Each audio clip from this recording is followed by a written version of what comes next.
বন্ধুরা কেমন আছেন আপনারা কি কখনো জামা কাপড় ধোয়ার সময় রাবার ব্যান্ডের ব্যবহার করে দেখেছেন? কোনো রকমের পিতাম্বরী পাউডার বা সলিউশন ছাড়াই কিভাবে তামা পেতলের জিনিসপত্র পরিষ্কার করে নিতে পারবেন? ফ্রিজের মধ্যে নারকেল তেলের ব্যবহার করবেন কিসের জন্য? ধূপকাঠির মধ্যে আপনারা কি কখনো ক্লিপের ব্যবহার করে দেখেছেন? তাছাড়াও আপনাদের কাছে শেয়ার করব আরও বেশ কিছু ছোট ছোট ইউজফুল কিচেন টিপস। চলুন দেখে নেওয়া যাক আজকের প্রথম টিপসটা। নিয়েছি একটা পাত্র, আপনারা এখানে যে কোনো পাত্র নিতে পারেন। এর মধ্যে দিয়ে দিচ্ছি 1 চামচ পরিমাণের টক দই, আর দিয়ে দিচ্ছি সামান্য পরিমাণের হলুদ গুঁড়ো। যে হলুদ রান্নাতে ব্যবহার করি সেই হলুদই নিয়েছি। তারপর দুটো উপকরণকে খুব ভালোভাবে মিশিয়ে নিতে হবে। তো দেখতেই পাচ্ছেন মিশ্রণটা কিন্তু তৈরি হয়ে গেছে। এবার এই মিশ্রণটা আপনারা কি কাজে ব্যবহার করবেন চলুন দেখে নেওয়া যাক। আমাদের প্রত্যেকেরই বাড়িতে কিন্তু এই ধরনের তামা বা পেতলের কোনো না কোনো বাসনপত্র রয়েছে, ঘট হতে পারে বা অন্যান্য জিনিস, যেগুলো পরিষ্কার করার জন্য অনেকেই আমরা পিতাম্বরী পাউডার বা বিভিন্ন ধরনের সলিউশনের ব্যবহার করে থাকি। তো আপনারা এইভাবে একটা মিশ্রণ বানিয়ে নেবেন। সেই মিশ্রণটা দিয়ে এইভাবে হাত দিয়ে হালকাভাবে ঘষে নেবেন। কোনো রকমের স্ক্রাবার বা কোনো কিছুর প্রয়োজন নেই। এইভাবে করে আমি কিন্তু এই ঘরটার বাইরের সাইডটাও হালকাভাবে ঘষে নিয়েছি, আর ভেতরের যে সাইডটা রয়েছে সেটা দিয়েও কিন্তু আমি একইভাবে ঘষে নেব। হলুদ গুঁড়ো একসাথে মিশিয়ে দেওয়ার কারণে এই সলিউশনটা এতটাই পাওয়ারফুল হয়ে যায় যে কোনো তামা পেতল পরিষ্কার করতে খুব ভালো কিন্তু সাহায্য করে। তো দেখতেই পাচ্ছেন দুটো সাইডেই কিন্তু আমি খুব ভালোভাবে এই মিশ্রণটা দিয়ে ঘষে নিয়েছি, আর এখন কিন্তু এই ঘরটার যে একটা কালচে ভাব ছিল সেটা অনেকটাই পরিষ্কার হয়ে গেছে। এবার আপনারা চাইলে এই মিশ্রণটা লাগিয়ে সাথে সাথে ধুয়েও দিতে পারেন, আর যদি চান 5 মিনিটের জন্য মিশ্রণটা লাগিয়ে রেখে দেবেন, সেটাও কিন্তু করতে পারেন। তবে যদি লাগিয়ে রেখে দেওয়া হয় সেক্ষেত্রে দেখবেন এই সলিউশনটা কিন্তু খুব ভালোভাবে কাজ করবে। তো আমি 2 মিনিট মতো রেখেছিলাম, তারপর আবারও হাত দিয়ে হালকাভাবে ঘষে নিচ্ছি। এবার পরিষ্কার জল দিয়ে ঘরটাকে ধুয়ে আপনাদের দেখাচ্ছি, তাহলে আপনারা নিজেরাই বুঝতে পারবেন যে ঘরটা আগে কীরকম ছিল আর এখন কতটা পরিষ্কার হয়ে গেছে। আশা করছি আপনাদের টিপসটা কাজে আসবে। ভালো লাগলে লাইক করবেন। এখন চলে যাচ্ছি পরবর্তী টিপসে। আমি এখানে নিয়েছি কিছুটা পেঁপে। অনেক সময় দেখবেন পেঁপে, কুমড়ো, লাউ এই ধরনের জিনিস যদি বাড়িতে নিয়ে আসা হয়, হয়তো অনেক সময় পুরোটা আমাদের রান্নায় ব্যবহার করা হয় না, কিছুটা রেখে দিই, বাকিটা রান্না করি। সেক্ষেত্রে কাটা যে অংশটা থাকে সেটা দেখবেন আস্তে আস্তে শুকিয়ে যায়। পরবর্তী সময় যখনই আমরা এই সবজি রান্না করতে যাই সেক্ষেত্রে বেশ কিছুটা অংশ কেটে বাদ দিতে হয়। তো এই ধরনের সমস্যা যাতে না হয় সেক্ষেত্রে আপনারা নিয়ে নেবেন সামান্য পরিমাণের তেল। এখানে সর্ষের তেল বা সাদা তেল যে কোনো কিছু নিতে পারেন। কাটা যে অংশটা রয়েছে তার মধ্যে ভালোভাবে লাগিয়ে নেবেন। এতে কি হবে, একটা তেলের আস্তরণ হয়ে যাবে। এখানে একটা পেপারের টুকরো নিয়েছি, পেপারের টুকরোটা দিয়ে আমি এভাবে মুড়িয়ে নিচ্ছি। তবে চাইলে এখানে রাবার ব্যান্ড দিয়ে আটকেও দিতে পারেন। তবে এইভাবে মুড়িয়ে নেওয়ার পর আমি একটা পলিথিনের মধ্যে এটাকে ঢুকিয়ে নেব, তারপর একটা গিঁট দিয়ে দেব। এইভাবে যদি আপনারা কোনো সবজিপাতি রাখেন, বিশেষ করে কাটা সবজিপাতি, সেক্ষেত্রে দেখবেন শুকিয়ে যাওয়ার সম্ভাবনা কিন্তু থাকবে না। আশা করছি আপনাদের টিপসটা কাজে আসবে। ভালো লাগলে লাইক করবেন। এখন চলে যাচ্ছি পরবর্তী টিপসে। আমি এখানে নিয়েছি একটা ধূপকাঠি। আমরা প্রত্যেকেই ঠাকুরের কাছে দেওয়ার জন্য ধূপকাঠির ব্যবহার করে থাকি।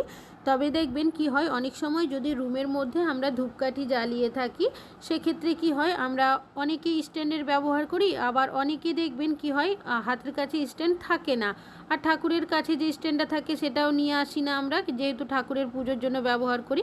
তো আপনারা একটা ক্লিপের মধ্যে যদি এইভাবে আটকে দিতে পারেন, সেটা দেখবেন সুন্দরভাবে স্ট্যান্ডের মতোই কাজ করবে, কোনোভাবে পড়ে যাবে না। আশা করছি টিপসটা কাজে আসবে। ভালো লাগলে লাইক করবেন। এখন চলে যাচ্ছি পরবর্তী টিপসে।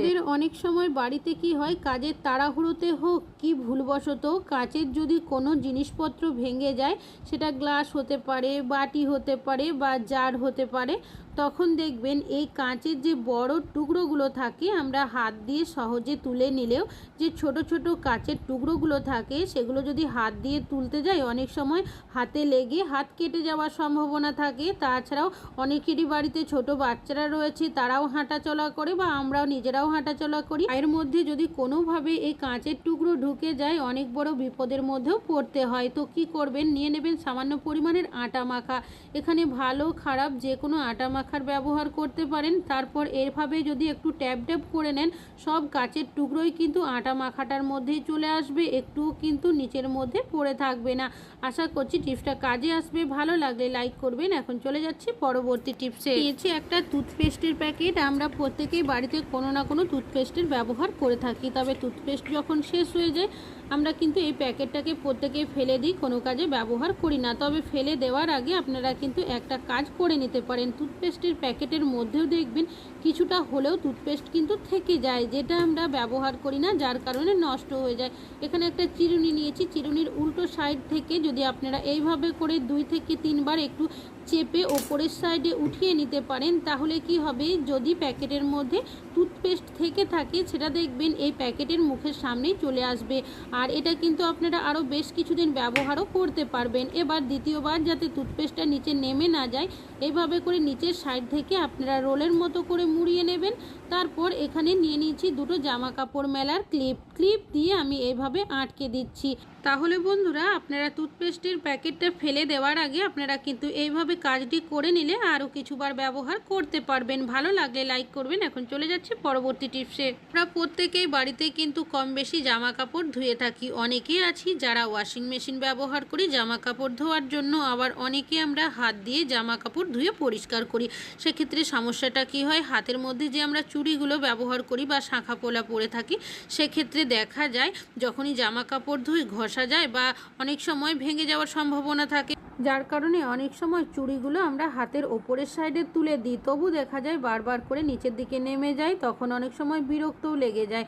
তো আপনারা কি করবেন, নিয়ে নেবেন দুটো রাবার ব্যান্ড। এই ধরনের মোটা রাবার ব্যান্ড আমাদের অনেকেরই বাড়িতে রয়েছে। রাবার ব্যান্ডগুলো আপনারা যদি হাতের মধ্যে এভাবে পরিয়ে দিতে পারেন, তাহলে কি হবে, দেখবেন চুড়িগুলো বারবার নিচের দিকে নেমে যাবে না, যার কারণে আপনারা যখনই জামা কাপড় ধোবেন ভালোভাবে কাজটি করতে পারবেন। এমনকি শাঁখা ফোলা হোক কি চুড়ি ভেঙে যাওয়ার সম্ভাবনাও কিন্তু কম থাকবে। আশা করছি আপনাদের টিপসটা কাজে আসবে। ভালো লাগলে লাইক করবেন। এখন চলে যাচ্ছি পরবর্তী টিপসে। ফ্রিজের ব্যবহার আমরা শীত, গ্রীষ্ম, বর্ষা যে সময়ই হোক না কেন কম বেশি করেই থাকি। ডিপ ফ্রিজের মধ্যে নানা ধরনের খাবার দাবার স্টোর করে রাখি, বরফ জমিয়ে রাখি। তবে সমস্যাটা কি হয়, যখন আমরা ডিপ ফ্রিজ থেকে কোনো কিছু জিনিসপত্র বের করতে যাই, অনেকেরই ডিপ ফ্রিজের মধ্যে অতিরিক্ত বরফ জমে যায়, যার কারণে দেখা যায় যে জিনিসপত্র রাখি সহজে তো বের করা যায় না। এমনকি অতিরিক্ত বরফ জমে যাওয়ার কারণে ইলেকট্রিক বিল কিন্তু অনেকটাই বেশি আসে, যেটা আমরা অনেকে বুঝতে পারি না। কোনো কিছু জিনিসপত্র রাখার আগে একটা কাজ আপনারা করে নেবেন। নিয়ে নিয়েছি নারকেল তেল। একটা সুতির কাপড়ের টুকরোর মধ্যে কিছুটা নারকেল তেল দিয়ে হাত দিয়ে লাগিয়ে নিয়েছি। এবার ডিপ ফ্রিজের মধ্যে আপনারা কি করবেন, এই তেলটাকে এইভাবে হালকাভাবে ঘষে লাগিয়ে দেবেন। এতে কি হবে, একটা তেলের আস্তরণ হয়ে যাবে। আর যেহেতু ডিপ ফ্রিজটা অনেকটাই ঠান্ডা থাকে, যার কারণে তেলটা বসে যাবে। এর ফলে দেখা যাবে যে অতিরিক্ত বরফ জমে যাওয়ার সমস্যাটা হয় সেটা কিন্তু আর হবে না। কোনো কিছু জিনিসপত্র রাখলেও সহজে বের করতে পারবেন। আর যেহেতু অতিরিক্ত বরফ জমবে না, যার কারণে ইলেকট্রিক বিলও কিন্তু অনেকটাই কম আসবে। আমরা যখন ফ্রিজ থেকে কোনো কিছু জিনিসপত্র বের করি, কেউই কিন্তু একেবারে সব জিনিস বের করি না। যখন যেটা প্রয়োজন হয় আমরা ফ্রিজের দরজা খুলি, তারপর সেই জিনিসটা বের করে নিই। এতে করে দেখা যায় বারবার ফ্রিজের দরজা খুলে জিনিস বের করি যখন, ফ্রিজের ঠান্ডা হাওয়াটা বেরিয়ে আসে, যার কারণে ফ্রিজ ঠান্ডা হতেও সময় লাগে। এর ফলে ইলেকট্রিক বিলও কিন্তু অনেকটাই বেশি আসে। তো আপনাদের যখন ফ্রিজ থেকে জিনিসপত্র বের করা হবে, একেবারে যদি বের করে নিতে পারেন সব জিনিস, তাহলে বারবার দরজা খুলে বের করতে হবে না, যার কারণে ইলেকট্রিক বিলও কম। ফ্রিজের যে রেগুলেটরটা থাকে সেটা আমরা অনেকেই দেখবেন সিজন অনুযায়ী করে রাখি না, এর ফলেও দেখা যায় ইলেকট্রিক বিল অনেকটাই বেশি আসে। তো আপনারা চেষ্টা করবেন সিজন অনুযায়ী রেগুলেটরটা বাড়িয়ে কমিয়ে রাখার, যার কারণে দেখবেন ইলেকট্রিক বিল অনেকটাই কম আসবে। আশা করছি এই টিপসটা আপনাদের কাজে আসবে। ভালো লাগলে লাইক করবেন। এখন চলে যাচ্ছি পরবর্তী টিপসে। আমরা প্রত্যেকেই কিন্তু গ্যাস ওভেনের ব্যবহার করে থাকি রান্নাবান্না করার জন্য। গ্যাসের যে লাইটারটা থাকে, যখন রান্নাবান্না করি গ্যাস ওভেনের ওপরে, নিচে বা সাইডে যদি রেখে দিই তাড়াহুড়োতে, সেক্ষেত্রে অনেক সময় রান্না করা সবজিপাতি, ডাল, তেল, মশলা, জল পড়ে যায়। এর ফলে যখন আমরা লাইটারটা জ্বালতে যাই, গ্যাস জ্বালানোর জন্য জ্বলতেই চায় না। আমরা অনেক সময় কি করি, এই লাইটারগুলো বাতিল করে দিই, বাজার থেকে নতুন লাইটার কিনে নিয়ে আসি। তবে আপনারা এই লাইটারগুলো বাতিল না করে একটা কাজ করতে পারেন। যদি রৌদ্র থাকে রৌদ্রের মধ্যে রেখে দেবেন আধা ঘন্টার জন্য। আর রৌদ্র না থাকলে যখন আপনারা রান্নাবান্না করবেন তার আগে লাইটারটাকে একটু গরম করে নিতে পারেন।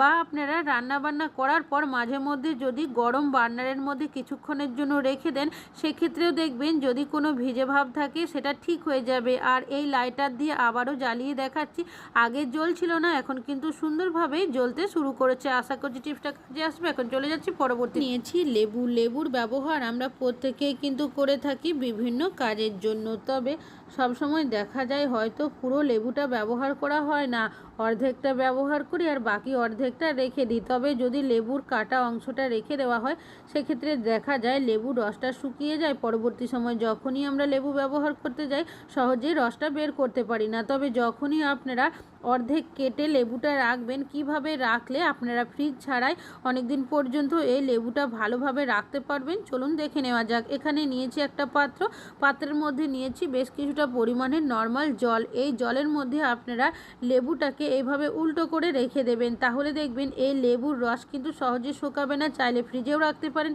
আর ফ্রিজ ছাড়াও কিন্তু এইভাবে লেবুটা রাখলে 10 দিন ভালো থাকবে। আশা করছি টিপসটা কাজে আসবে। ভালো লাগলে লাইক করবেন। আজকে এখানেই শেষ